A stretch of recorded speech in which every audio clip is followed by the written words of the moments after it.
What you are looking at is not an ordinary missile strike. The fire raining down over Tel Aviv is believed to be from Iran's newest ballistic missile system, the Shakan. And this is no ordinary missile. Instead of carrying a single warhead, it can deploy 20 to 50 smaller warheads, spreading destruction across a wide area. Stopping something like this is incredibly difficult. Could you look at this? This was the AN/FPS-132 ballistic missile early warning radar, operated by the United States Space Force. Located in Qatar, this radar cost roughly $1.1 billion and was one of the largest and most powerful radar installations in the Middle East. Or rather, it was. According to Iranian claims, their missile strikes have destroyed it. Could you consider another target? Dubai is often called the playground of the rich in the Middle East. In recent days, waves of Shahed drones have reportedly been launched toward targets across the region, and intercepting every single one of these drones is becoming increasingly difficult. Meet the USS Abraham Lincoln, a Nimitz-class aircraft carrier, one of the most powerful military platforms on Earth. Its estimated value today is around $7 billion. Iran claims that this carrier group was targeted by its missiles. The United States denies any damage occurred. But what is certain is this: the carrier has since moved further away from Iranian waters. For an entire week now, Iran has been confronting the most powerful military coalition in the world, a war that Iran realistically cannot win, but also one it refuses to lose. So the question becomes unavoidable: how is this possible? What exactly does Iran possess that the United States, with its advanced military forces, advanced AI systems, cutting-edge weapons, and decades of strategic planning, may have underestimated?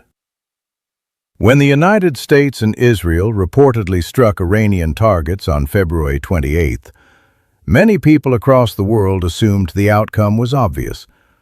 The Iranian leadership structure had been hit. Command centers were targeted.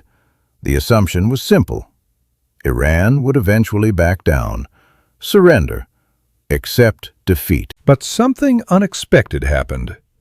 Iran did not surrender. Instead, Iran responded. One by one, American and Allied bases across the region began to come under attack. Missiles, drones, coordinated strikes, and suddenly the world was asking the same question: how is Iran able to sustain this? The answer lies in something Iran has been building quietly for decades: one of the largest and most cost-effective missile and drone arsenals in the world. This was not a secret.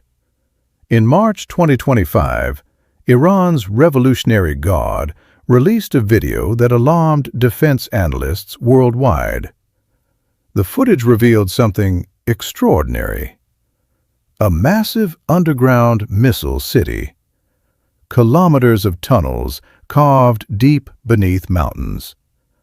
Inside these tunnels sit fully armed missiles already mounted on launch platforms, ready to fire. No one outside Iran truly knows how many such facilities exist, or how long these underground networks extend. But what we do know is this: one by one, American and Allied bases across the region began to come under attack. Missiles, drones, coordinated strikes. And suddenly the world was asking the same question: how is Iran able to sustain this? The answer lies in something Iran has been building quietly for decades: one of the largest and most cost-effective missile and drone arsenals in the world. This was not a secret.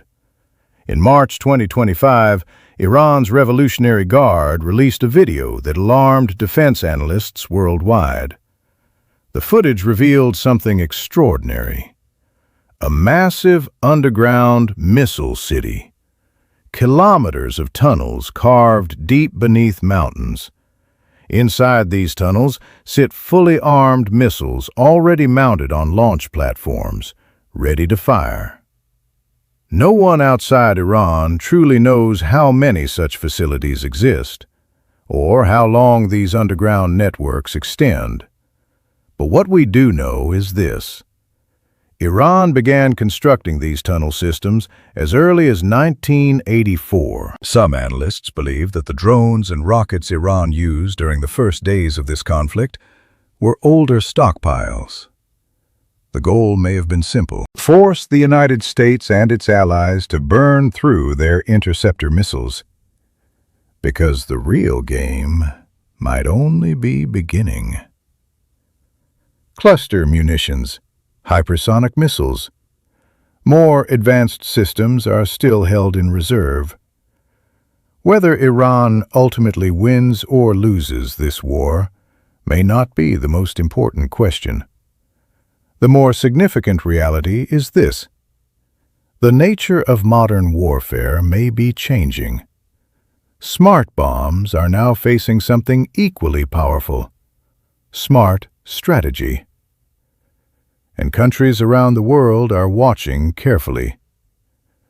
So in today's episode of George, Inside the Capitol Brief, we examine how Iran managed to hold its ground against a far more powerful opponent, how waves of inexpensive drones have forced billion-dollar defense systems into a difficult position, and how a decades-long strategy of missile development has reshaped the battlefield. Let's start with one of the most important weapons in Iran's arsenal, the Shahed drone. When Iran first launched these drones and missiles in retaliation, some American analysts reportedly reacted with skepticism. These drones looked simple, slow, almost primitive. Many early intercept reports suggested a 97% interception rate, meaning most incoming drones were successfully shot down. At first glance, it seemed Iran's attacks were failing. But Iran may have been playing a different game entirely, a game based on economics and scale. Each Shahed drone can reportedly cost as little as $20,000 to $50,000 to produce. Some estimates claim even less for certain models. But the interceptor missiles used to destroy them, systems like Patriot or Arrow interceptors, can cost anywhere from $1 million to $15 million per shot. And because drones are often launched in large swarms, defenders may need multiple interceptor missiles to guarantee a kill. In other words, Iran spends thousands, its opponents spend millions. Over time, that imbalance becomes strategically important. Iran also floods the airspace with large numbers of drones at once. Even if most are intercepted, a few may still reach their targets, and sometimes that is enough. But where did this drone technology come from? To answer that, we need to rewind to December 4, 2011. On that day, in eastern Iran, something unusual happened. Iranian forces recovered an American stealth surveillance drone. It was the RQ-170 Sentinel, built by Lockheed Martin. One of the most advanced reconnaissance drones the United States possessed at the time. Initially, Washington denied losing the drone. But after Iran released video footage of the aircraft, the United States acknowledged that it was, indeed, American. The U.S. government even requested its return. Iran refused. Instead, Iranian engineers studied the drone, disassembled it, analyzed its systems, and began reverse engineering the technology. From that effort came several new Iranian drones. The Shahed 171, which closely resembled the captured Sentinel. The Shahed 191 is a more advanced combat-capable drone, and eventually, the simpler but deadly Shahed 136. This drone is not sleek or futuristic, but it is extremely effective. It weighs about 200 kilograms. It can travel around 2,000 kilometers at speeds of 180 kilometers per hour. And at the front of the drone sits a 36-kilogram explosive warhead. Once it locks onto a target, it crashes directly into it. A flying bomb. These drones are often launched in large batches, making interception far more complicated. And drones are only part of Iran's strategy. Missiles play an even larger role. In one of the more dramatic attacks reported during the conflict, Iran launched the Fateh-2 hypersonic missile. Hypersonic weapons travel at extraordinary speeds.